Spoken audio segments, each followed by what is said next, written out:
નમસ્કાર દર્શક મિત્રો, બોટાદ દસ્તક ન્યૂઝમાં આપનું હાર્દિક સ્વાગત છે અને હું છું એલડી મકવાણા.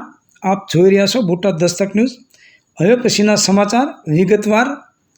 દર્શક મિત્રો, બોટાદમાં ભગવાનપરા વિસ્તાર પાસે યુવકની કરપીણ હત્યાથી ચકચાર. કિશોરભાઈ વિનુભાઈ જતાપરા નામના યુવકની કરાઈ ઘાતકી હત્યા. કોઈ શખ્સે શરીરના ઉપરી ઘા ઝીકી યુવકની કરી હત્યા. હાલ બોડી બોટાદ સોનાવાલા હોસ્પિટલમાં છે અને આ જે છે તસવીર એ યુવકની તસવીર છે. આ યુવક છે કિશોરભાઈ વિનુભાઈ જતાપરા, જેઓની હત્યા થઈ છે.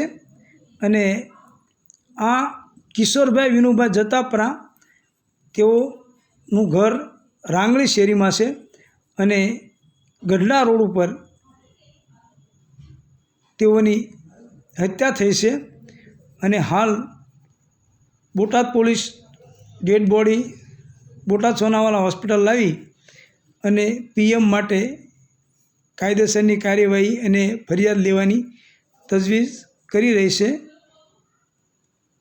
Botad Dastak news, LD Makwana, Botad.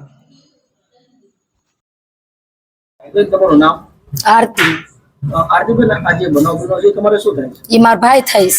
શું બનાવ શું બન્યો છે? ઈ પેલા ઈ કેદુની રિહામણી હતી, બાજીને વહી જાતી કડિયાન વડીએ. કોણ?